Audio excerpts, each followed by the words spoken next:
La première université d'Afrique noire fut l'université de Tombouctou. Elle fut construite sous le règne de Mansa Moussa, souverain de l'Empire du Mali et l'homme le plus riche de tous les temps, de toute l'histoire de l'humanité. L'université de Tombouctou fut édifiée au début des années 1300, soit avant la très prestigieuse université américaine d'Harvard, fondée plus de 3 siècles plus tard. Cette université malienne a été fondée avant bien d'autres universités de renommée mondiale, telles que l'université de Yale, l'université de Stanford par exemple. C'est au XIVe siècle que l'activité intellectuelle prend véritablement son essor. Sous le règne de l'empereur Kankou Moussa, Mansa Moussa, de l'Empire du Mali, début du XIVe siècle, Tombouctou connaît un développement considérable. Mansa Moussa, après son célèbre pèlerinage à la Mecque en 1324-1325, revient avec des architectes et des érudits du monde musulman tels qu'Abou Ishaq as-Sahili, désireux de faire de Tombouctou un centre culturel et religieux de premier plan. C'est à cette période que la mosquée de Sankoré, déjà existante, est transformée et agrandie, devenant le cœur de ce qui sera connu comme l'université de Sankoré. Les mosquées de Djingareyber et Sidi Yahya complètent ce complexe, formant un triangle sacré du savoir. Les 15e et 16e siècles représentent l'âge d'or de Tombouctou en tant que capitale intellectuelle et spirituelle. L'université de Sankoré, à elle seule, aurait compté jusqu'à 180 écoles coraniques et 25 000 étudiants. La ville devint un lieu d'apprentissage et de recherche renommé, attirant des savants de tout le monde musulman. Des figures éminentes telles qu'Ahmed Baba, 1556-627, et son professeur Muhammad Bagayoko. Des juristes, astronomes et historiens renommés ont étudié et enseigné à Tombouctou, illustrant la richesse intellectuelle de la ville.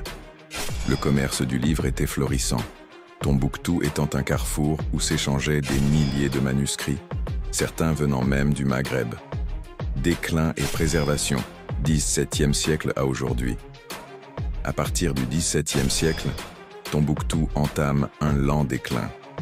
L'invasion marocaine à la fin du XVIe siècle, la perte de son statut de capitale d'empire et les changements dans les routes commerciales ont contribué à son affaiblissement. Cependant, malgré ces difficultés, les traditions intellectuelles et la préservation des manuscrits ont perduré grâce aux familles locales qui ont transmis de génération en génération ces trésors du savoir. De nombreuses bibliothèques privées ont ainsi conservé des milliers de manuscrits couvrant une multitude de sujets. Contrairement aux universités européennes structurées, l'université de Tombouctou était un ensemble de madrassas de mosquées, notamment Sankoré, Djingareyber et Sidi Yahya, et de bibliothèques familiales. L'enseignement était dispensé par des érudits indépendants qui accueillaient les étudiants dans leurs maisons, dans les mosquées ou dans des écoles dédiées. Un programme d'études vaste et pluridisciplinaire. L'enseignement ne se limitait pas aux études coraniques et religieuses. Il englobait un large éventail de disciplines, notamment sciences religieuses, Coran, hadith, jurisprudence islamique, fiqh et théologie.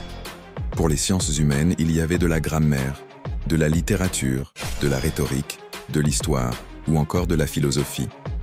Les mathématiques, arithmétique, algèbre, géométrie, astronomie furent enseignées également dans cet important centre d'apprentissage du Mali.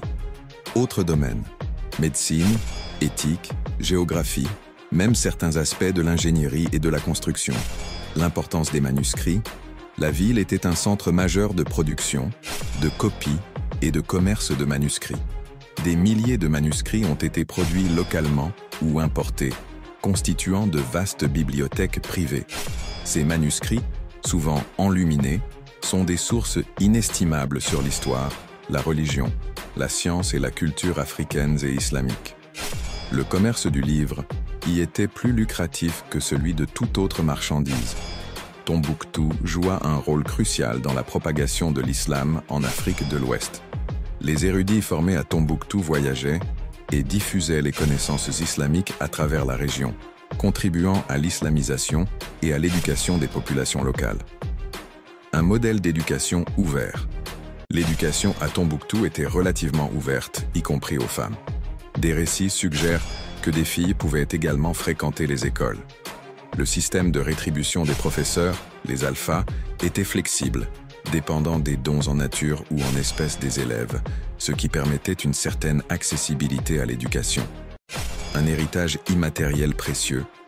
Au-delà des bâtiments et des manuscrits, l'université de Tombouctou a laissé un héritage immatériel considérable, en formant des générations d'intellectuels et en influençant profondément la culture et la pensée en Afrique de l'Ouest.